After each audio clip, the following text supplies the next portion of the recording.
Ya, teman-teman, ketemu lagi di video pembelajaran untuk mata kuliah Sosiologi Komunikasi ya.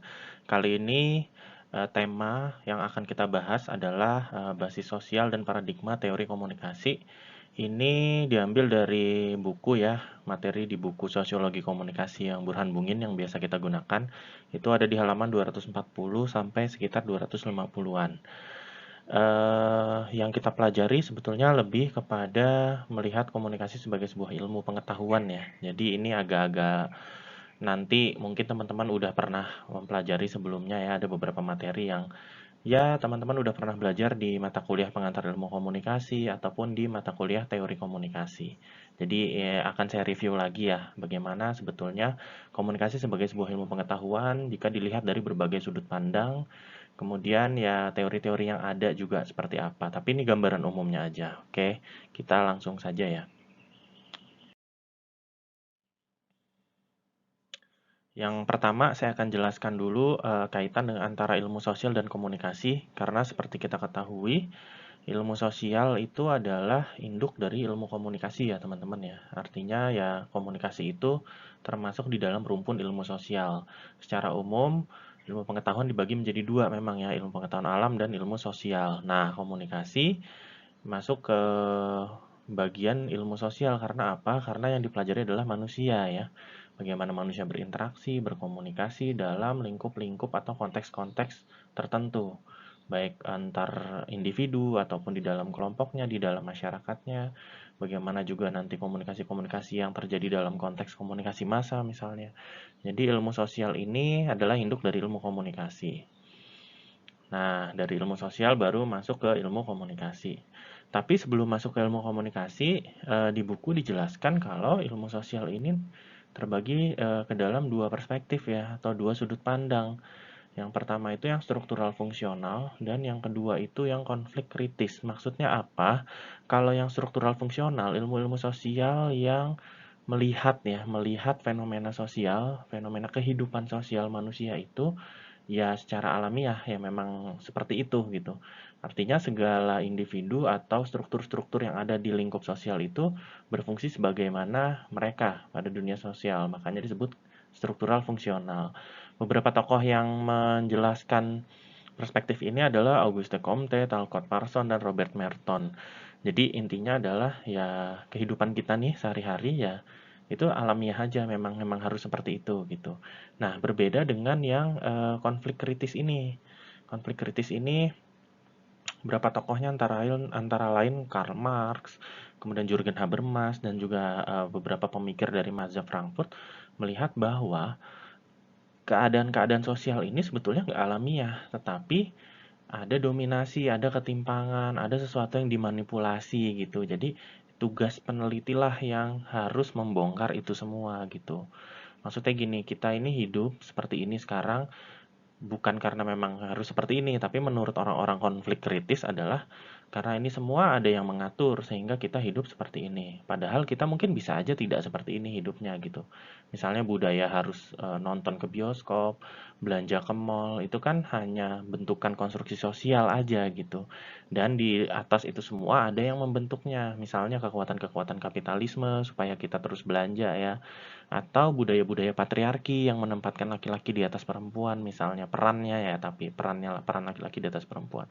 Jadi yang konflik kritis melihat kehidupan sosial ini tidak apa adanya. Nah, dua pemikiran ini, struktural fungsional dan konflik kritis, nantinya juga berpengaruh terhadap ilmu komunikasi gitu. Nah, di ilmu komunikasi sendiri ada tiga paradigma ya. Jadi paradigma itu sebetulnya sama seperti sudut pandang atau perspektif, cuman dia lebih mendasar lagi. Jadi kalau paradigma tidak hanya cara kita melihat, kalau perspektif tuh kadang masih bisa berubah-berubah ya gitu. Kita nanti membaca apa. Tapi kalau paradigma tuh kayak cara sikap kita yang sudah mempengaruhi pikiran, tindakan, dan juga perasaan kita sehari-hari melihat sebuah fenomena. Nah, di ilmu komunikasi, nanti ada beberapa pembagian paradigma ya. Yang pertama, paradigma konvensional. Paradigma konvensional ini, dia melihat seperti yang struktural fungsional ini. Jadi, ini ada hubungannya nih ke sini. Ya, konvensional. Jadi, melihat ilmu komunikasi ya sebagaimana apa adanya aja gitu. Nah, juga ada paradigma kritis. Nah, kalau paradigma kritis nanti kaitannya dengan yang ini, konflik kritis ini. Jadi dia melihat juga praktek-praktek komunikasi ini ditujukan untuk memanipulasi bahwa segala sesuatu itu nggak apa adanya. Yang terakhir, paradigma teknologi media. Kalau ini melihat komunikasi yang dipengaruhi oleh perkembangan teknologi media. Jadi, paradigma ini melihat perkembangan teknologi media memberikan dampak pada perubahan ilmu-ilmu komunikasi sehingga menjadi berubah gitu ya. Kalau dulu misalnya zamannya era media massa aja, media cetak, dengan zaman sekarang itu pasti berubah kan. Karena apa? Karena teknologinya berubah, teknologinya berkembang. Sehingga kita memahami dunia media juga jadi berbeda. Jadi itu paradigma teknologi media. Nah, kemudian ada 3 paradigma lagi, sebetulnya 4 ya, karena di paradigma yang ini, yang klasik, itu dibagi menjadi 2, positivisme dan post-positivisme. Nah, nanti kalau teman-teman mau bikin penelitian skripsi, ini kepake 3 paradigma ini. Nanti akan, saya rasa ini akan lebih dijelaskan lagi di kuliah pengantar metodologi penelitian ya. Jadi, ini paradigma komunikasi yang digunakan untuk metode penelitian komunikasi ya. Jadi ada yang positivisme dan post-positivisme. Paradigma ini melihat ilmu sosial dan ilmu komunikasi seperti ilmu alam. Intinya kayak gitu ya. Ilmu alam itu kan sebab akibat ya, generalisasi. Nah, kalau paradigma konstruktivisme yang kedua, ini agak ketutupan, sorry. Paradigma konstruktivisme melihat bahwa setiap manusia, individu itu punya konstruksi masing-masing atau pemaknaan masing-masing terhadap sebuah fenomena atau realitas gitu. Jadi dari hasil komunikasi misalnya saya bisa memaknai berbeda gitu dengan teman-teman misalnya. Walaupun misalnya pesannya sama nyampainya. Seperti itu. Yang terakhir paradigma kritis. Nah, paradigma kritis ini yang melihat itu tadi. Bahwa segala sesuatu itu nggak baik-baik aja. Bahwa semua ini ada yang mengatur, ada ketimpangan, ada yang mendominasi dan ada yang didominasi, ada tujuan-tujuan tertentu gitu di kehidupan kita sehingga kita harus membongkar itu. Itulah paradigma kritis. Jadi komunikasi, dia melihat komunikasi ini digunakan untuk melanggengkan dominasi sesuatu terhadap sesuatu yang lain gitu. Misalnya untuk melanggengkan dominasi kekuatan kapitalisme, terus pemilik-pemilik media yang berpolitik sehingga menggunakan medianya untuk kepentingan tertentu. Jadi kita tidak boleh melihat itu apa adanya, tapi di balik itu ada apa ya? Nah, paradigma kritis seperti itu cara berpikirnya. Oke, kita lanjut lagi. Nah, dari tadi kita bahas paradigma, ini dia definisinya. Jadi ini gampang aja sih ngambil di Wikipedia ya, karena mungkin supaya bisa teman-teman pahami dengan baik.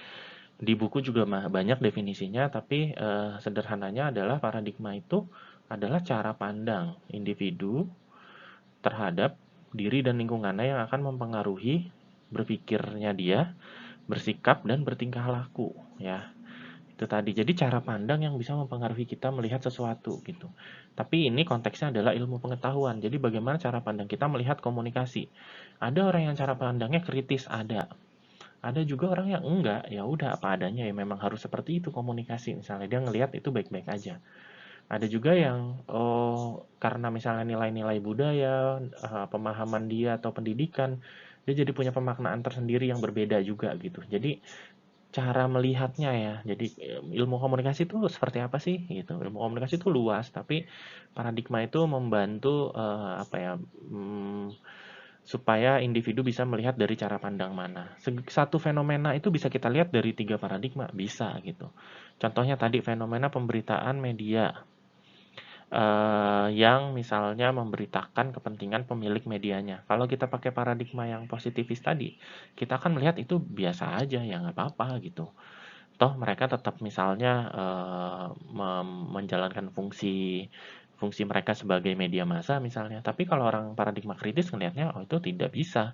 Karena itu ada kepentingan politik, masyarakat dibodoh-bodohi dong, seperti itu. Jadi satu fenomena itu bisa dilihat dari berbagai paradigma atau sudut pandang. Fenomena ilmu komunikasi ya. Nah, berikutnya ada 7 tradisi ilmu komunikasi. Jadi ada namanya Robert Craig. Dia berusaha menyederhanakan ilmu komunikasi yang luas ini. Ini dikutip dari bukunya Little John ya. Mungkin teman-teman yang belajar teori komunikasi juga menggunakan referensi bukunya Little John selain Griffin atau Wes and Turner ya. Nah, 7 tradisi ilmu komunikasi ini pertama kali diklasifikasikan oleh Robert Craig untuk memudahkan melihat dunia ilmu komunikasi yang luas ini. Jadi komunikasi itu kan banyak banget yang dipelajari ya. Akhirnya beberapa pemikir atau tokoh mencoba menyederhanakan gitu. Nah, yang salah satunya ini Robert Craig. Jadi dia membagi menjadi 7 tradisi, yaitu tradisi psikologi sosial, tradisi sibernetika, tradisi retorika, tradisi semiotika, tradisi sosiokultural, tradisi kritis, tradisi fenomenologi. Jadi ini artinya tidak berdiri sendiri-sendiri, artinya 7 tradisi ini menjelaskan kalau kita ingin mempelajari ilmu komunikasi supaya mudah aja dibagi-bagi. Nah, yang pertama tradisi psikologi sosial kalau ini melihat bagaimana apa yang terjadi di dalam diri individu setelah dia melakukan komunikasi atau setelah dia menerima pesan gitu. Jadi ini biasanya kaitannya dengan teori-teori intrapersonal. Intrapersonal itu komunikasi dengan diri sendiri ya. Jadi apa sih yang ada di kognitif individu gitu, di pikiran kita gitu. Dari hasil kita terpapar pesan gitu di dalam kehidupan sosial. Nah, itu yang di teori-teori yang muncul di tradisi psikologi sosial ini gitu. Lalu tradisi sibernetika. Kalau tradisi sibernetika melihat komunikasi sebagai pemrosesan informasi. Jadi ini teknis. Jadi kalau kita mau melihat ilmu komunikasi secara teknis, bagaimana sebuah misalnya informasi diproses kemudian disebarkan kepada masyarakat gitu. Nah, itu pakai tradisi sibernetika. Teori-teori itu menjelaskan komunikasi sebagai sebuah proses sistem aja untuk memproses informasi sehingga kemudian informasi itu disebarkan dan diterima oleh individu seperti itu. Nah, kalau tradisi retorika ini menjelaskan individu sebagai seni berbicara di depan banyak orang. Ini kaitannya dengan komunikasi publik. Jadi kalau kita belajar tentang komunikasi publik, ya biasanya nggak jauh dari tradisi retorika ini. Jadi bagaimana sih kita bisa mempengaruhi orang, lawan bicara kita ya, dengan cara retorika ini gitu. Ya kan tujuan retorika nanti bisa persuasi, bisa informasi, kebanyakan sih persuasi ya. Jadi bagaimana mempengaruhi orang supaya orang sependapat dengan kita gitu. Seperti pidato, seperti ceramah, itu kan masuk ke retorika ya. Lalu tradisi semiotika. Semiotika ini berkaitan dengan tanda dan simbol. Nah, komunikasi juga mempelajari ini. Jadi berkaitan dengan pesannya biasanya. Misalnya kita mempelajari teks, makna di balik teks, makna di balik simbol, itu masuk ke tradisi semiotika. Mau menganalisis film, menganalisis pesan dalam iklan, nah itu masuk ke tradisi semiotika. Lalu ada juga tradisi sosiokultural. Nah, kalau tradisi sosiokultural ini melihat komunikasi dalam konteks interaksi sosial. Ya, sosial di masyarakat. Misalnya juga teori-teori tentang yang menjelaskan komunikasi antar budaya. Kenapa sih budaya-budaya yang berbeda itu bisa membentuk kehidupan yang unik misalnya. Nah, itu yang dipelajari di tradisi sosiokultural. Komunikasi yang terjadi dalam konteks sosial yang dipengaruhi juga oleh unsur-unsur budaya ya. Nah, yang berikutnya tradisi kritis. Tradisi kritis ini sama kayak yang tadi. Jadi ilmu komunikasi yang melihat bahwa segala sesuatu itu tidak baik-baik saja, tidak apa adanya, tapi ada sesuatu yang harus dibongkar ya di balik itu semua gitu. Makanya kalau dalam tradisi kritis ada istilah kesadaran palsu. Jadi menurut tradisi kritis orang-orang ini harus dibangkitkan kesadarannya gitu. Karena bahwa segala sesuatu ini tidak baik-baik aja. Komunikasi itu bisa digunakan untuk memanipulasi dan itu yang harus dibongkar. Orang-orang kritis itu melihat seperti itu. Jadi nanti teori-teorinya ya kritis, bisa teori tentang ekonomi politik media, bahwa media itu tidak menjalankan apa yang sesuai dengan fungsinya misalnya, atau teori-teori feminisme ya yang membongkar budaya-budaya patriarki yang menempatkan peran laki-laki di atas perempuan misalnya. Yang terakhir tradisi fenomenologi. Kalau tradisi fenomenologi ini melihat di individu-individunya. Jadi hampir sama dengan psikologi sosial, tapi fenomenologi melihat bagaimana manusia itu punya pemaknaan atau membangun interpretasi sendiri dalam dirinya yang berbeda-beda satu sama lain. Gitu. Misalnya saya melihat berita tentang COVID akan berbeda dengan misalnya kakak saya atau teman saya gitu. Nah, itu yang di teori-teori yang dikembangkan di tradisi fenomenologi. Jadi bagaimana individu melihat fenomena-fenomena sosial. Jadi penerimaannya bisa berbeda-beda. Nah, gitu. Jadi pemrosesan di dalam dirinya itu bisa berbeda. Ini 7 tradisi ya. Mungkin teman-teman juga udah pernah disinggung ya di mata kuliah teori komunikasi. Lalu ada juga 3 karakteristik ilmu komunikasi. Kalau ini di pengantar ilmu komunikasi saya pernah menyinggung juga sih ya. Jadi karakteristiknya yang pertama, komunikasi itu merupakan ilmu sosial yang bersifat multidisiplin. Multidisiplin artinya dia bersinggungan dengan ilmu-ilmu lain, ilmu-ilmu sosial lain. Ya, seperti ekonomi, psikologi, sosiologi ya. Ini pernah kita bahas juga gitu. Misalnya di bidang ilmu ekonomi, apa singgungannya ya, misalnya ada marketing komunikasi. Di bidang psikologi biasanya kalau kita ingin mempersuasi orang dengan komunikasi, kita harus paham psikologinya dulu kayak gitu. Ya banyak ya, nanti ada singgungannya juga dengan sosiologi, dengan antropologi, dengan budaya. Jadi komunikasi ini multidisiplin, jadi dia tidak bisa berdiri sendiri, tetapi dia bersinggungan juga dengan ilmu sosial lain. Yang kedua, dia tidak hanya sifatnya teoritis, tapi juga ilmu terapan dalam bidang praktis. Artinya apa? Misalnya kita ingin mempelajari komunikasi secara teoritis bisa. Misalnya komunikasi antar pribadi. Oh, orang kalau misalnya berusaha membuka diri dalam hubungan antar pribadi itu bertahap loh, itu kan teoritis ya. Tapi bisa juga ilmunya dalam bidang praktis, misalnya dalam bidang jurnalistik. Bidang-bidang praktis itu bidang-bidang yang nantinya misalnya dilakukan atau menjadi bidang pekerjaan ya. Misalnya di bidang jurnalistik, di bidang periklanan, di bidang PR atau humas, itu juga bisa kita pelajari. Jadi komunikasi ini bisa teoritis, bisa praktis. Lalu yang ketiga karakteristiknya, teknologi komunikasi itu sangat berpengaruh ya. Makanya teman-teman belajar mata kuliah perkembangan teknologi dan informasi komunikasi ya. Gitu karena memang teknologi ini bisa sangat berpengaruh di dalam komunikasi ya, khususnya dalam proses produksi pesan ya. Artinya misalnya teknologi cetak sama teknologi siar sama teknologi online itu sangat berbeda dalam produksi pesannya gitu. Nah, sekarang di era teknologi sekarang beda lagi fenomenanya ya. Gitu beda dengan misalnya 10 tahun yang lalu ketika misalnya belum ada smartphone, informasi belum secepat sekarang. Makanya ilmu komunikasi ini bisa berkembang terus dan berkembangnya sangat cepat. Ketika terjadi teknologi yang baru dan itu sudah diadopsi masyarakat, itu akan berpengaruh terhadap ilmu komunikasi sendiri ya. Jadi kajiannya berbeda gitu. 15 tahun yang lalu, 10 tahun yang lalu ketika saya kuliah S1 belum banyak kajian-kajian tentang YouTube, media sosial belum. Tapi 5 tahun terakhir kajian ilmu komunikasi udah ke arah situ. Jadi kita udah mempelajari tentang YouTube, komunikator-komunikator dalam YouTube, tentang influencer, tentang selebgram ya, tentang teks-teks yang ada di Twitter kayak gitu. Jadi itu hasil pengaruh dari teknologi juga gitu ya. Oke, lanjut.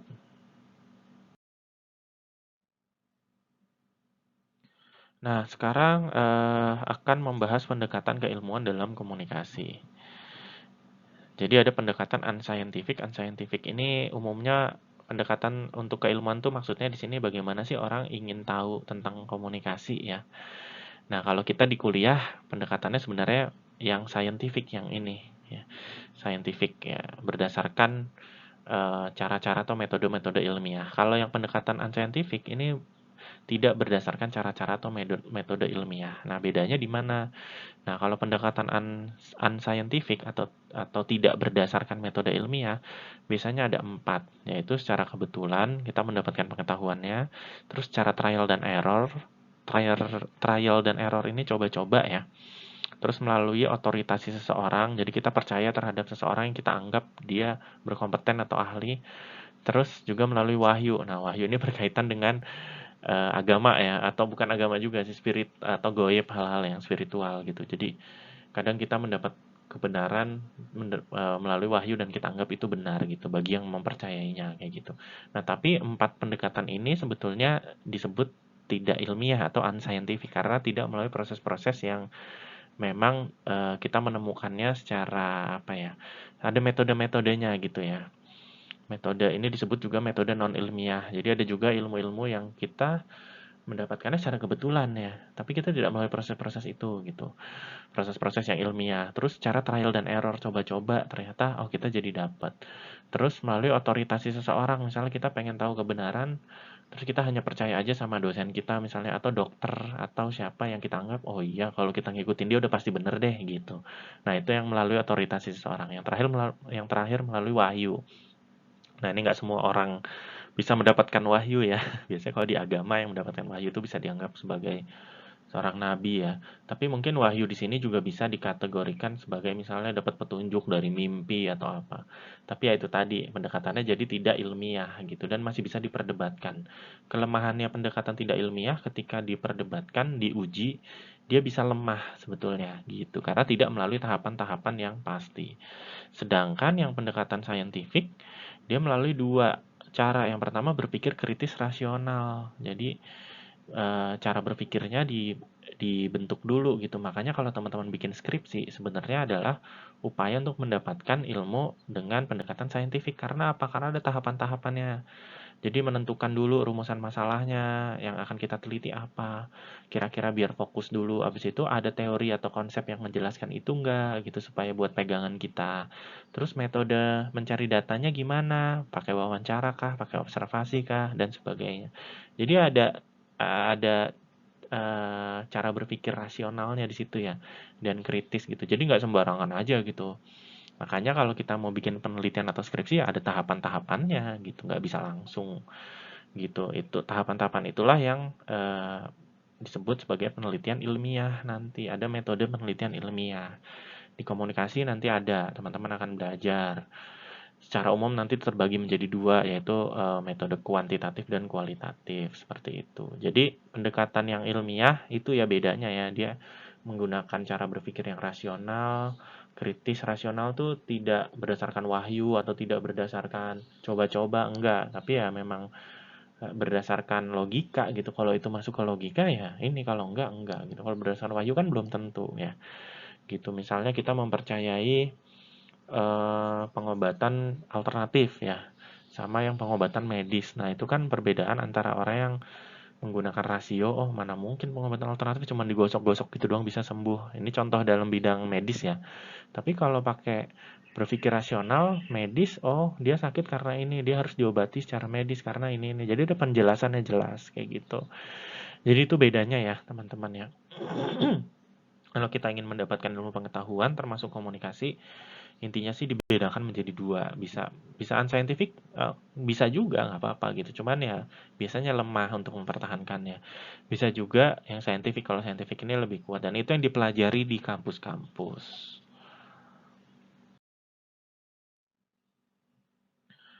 Nah, sekarang masuk ke lingkup teori komunikasi. Nah, ini sih saya rasa sebenarnya teman-teman udah belajar ya di mata kuliah teori komunikasi. Ini teori itu kan muncul dari hasil penelitian tadi ya, dari hasil-hasil penelitian yang scientific tadi, kemudian muncul teori-teori. Nah, untuk mempermudah, sebenarnya banyak pengklasifikasian teori komunikasi, tapi ini ada yang mempermudah untuk mengklasifikasinya berdasarkan level atau konteks komunikasi dari komunikasi interpersonal ya, terus intrapersonal, terus antar pribadi, terus komunikasi kelompok, organisasi, massa, dan seterusnya ya, sampai komunikasi antar budaya. Kalau teman-teman belajar teori komunikasi pakai bukunya West and Turner, teori-teori itu udah diklasifikasikan berdasarkan ini nih. Kalau intrapersonal dia membahas mengenai proses pemahaman, ingatan, interpretasi terhadap simbol-simbol yang ditangkap melalui panca indera individu ya. Misalnya teori-teori apa namanya, biasa kita tahu interaksionisme simbolik kayak gitu ya, yang ditangkap individu. Terus komunikasi interpersonal nih misalnya teori-teori penetrasi sosial kalau interpersonal ya. Jadi dia memfokuskan pengamatan bentuk-bentuk sifat hubungan relationship antar pribadi ya. Gitu. Jadi teori-teori penetrasi sosial, teori dialektika relasional, ini masuknya ke komunikasi interpersonal. Terus juga komunikasi kelompok. Nah, ini yang membahas tentang kelompok ya. Komunikasi dalam kelompok. Contoh seperti teori pemikiran kelompok atau group think ya. Terus ada juga komunikasi organisasi. Ini juga yang dibahas adalah komunikasi di dalam organisasi. Ada teori tentang budaya organisasi ya, iklim organisasi, macam-macam. Terus komunikasi massa ya banyak teorinya ya. Nanti kita pelajari juga, kita singgung di akhir teori-teori efek media, termasuk teori difusi inovasi kemarin ya, teori agenda setting, teori dependensi media, itu nanti ada di pertemuan berikutnya kita bahas. Terus komunikasi publik. Jadi komunikasi publik ini bagaimana teori yang muncul di dalam konteks komunikasi publik seperti retorika tadi ya. Terus komunikasi antar budaya, teori-teori yang membahas pola dan interaksi dalam komunikasi antar budaya. Seperti teori fast negotiation ya, itu teori antar budaya. Intinya sih lingkup teori komunikasi kita bisa berdasarkan konteks, bisa juga enggak. Di buku Burhan Bungin sih disebutkan juga pembagian di luar konteks ini. Tapi kalau saya memang untuk memudahkan teman-teman belajar, biasanya berdasarkan level atau konteks ini.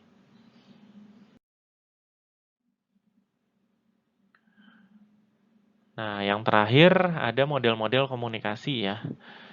Ini sih di pengantar ilmu komunikasi atau bukan, di pengantar disinggung. Di teori komunikasi harusnya disinggung juga. Jadi ada model komunikasi yang linear, ada 3 ya model komunikasi. Terus model komunikasi dua arah atau interaksional, ada juga yang model komunikasi transaksional. Nah, ini 3 ini. Kalau yang linear satu arah ya, teman-teman mungkin udah pernah belajar ya. Jadi komunikasi itu kita lihat ada 3 modelnya nih, bentuknya. Yang pertama satu arah. Jadi satu arah tuh ya cuman komunikator memberikan pesan ya, dan komunikan memberikan respon. Udah sampai efek aja gitu. Kalau Laswell dia satu arah. Jadi nggak ada feedback. Nah, teman-teman sering sulit membedakan antara efek sama feedback ya. Nah, kalau efek itu cuman efek aja. Kayak kalau kita minum obat ada efeknya, reaksinya ya, apa pusing, ngantuk gitu. Sama aja komunikasi, ketika saya menyampaikan pesan, dong, efeknya apa? Seneng dengar pesan itu, jadi cemas ya, jadi marah, ya itu efek. Tapi nggak ada feedback gitu. Kalau feedback, dia berkomunikasi lagi gitu, menyampaikan pesan lagi. Nah, kalau ada feedback itu model komunikasinya yang dua arah, interaksional. Kalau linear itu satu arah. Kayak orang nonton berita itu satu arah. Komunikasi massa itu satu arah. Jadi dari orang yang bikin berita disampaikan ke masyarakat, terus masyarakat punya efeknya apa? Jadi takut misalnya setelah nonton berita tentang COVID, jadi takut divaksin misalnya kayak gitu ya. Jadi itu linear satu arah. Nah, kalau dua arah biasanya kayak komunikasi antar pribadi. Jadi setelah kita ngobrol sama teman kita juga menanggapi, kasih feedback atau umpan balik ya.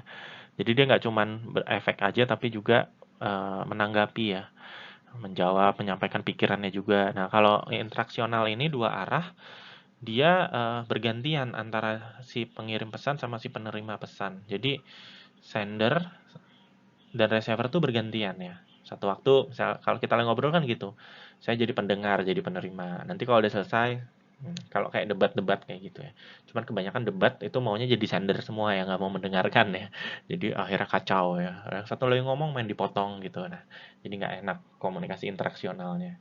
Nah, yang terakhir komunikasi transaksional. Transaksional ini sebenarnya interaksional juga. Cuman dia udah ada konteks tertentu gitu. Konteksnya apa nih dia ngobrol gitu. Biasanya misalnya konteks hubungan antar atau relationship. Misalnya saya ngobrol dengan orang tua saya. Konteksnya adalah obrolan antara orang tua dan anak. Misalnya saya ngobrol dengan kasir di minimarket. Nggak saya marah-marahin ya gitu. Konteksnya adalah ya saya mau membeli sesuatu di minimarket. Jadi itu transaksional seperti itu, ada konteksnya. Bahkan kita kuliah gitu antara dosen dan mahasiswa itu transaksional. Karena ada konteksnya. Saya misalnya sharing ilmu, teman-teman mendapatkan ilmu gitu. Kalau teman-teman merasa misalnya masih ada yang bingung, bisa ditanyakan seperti itu. Jadi transaksional ini interaksional yang ada konteksnya, sederhananya gitu.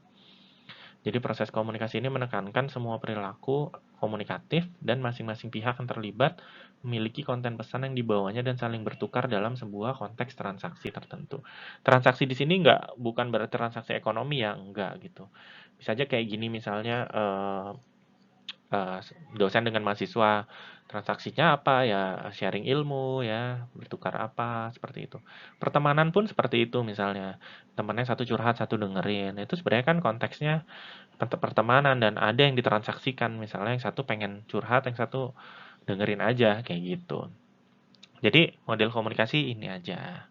Ya, itu aja materinya untuk yang kali ini. Nanti di pertemuan berikutnya akan ada lagi tentang teori-teori komunikasi massa ya, gitu. Terima kasih teman-teman atas perhatiannya. Sampai jumpa lagi.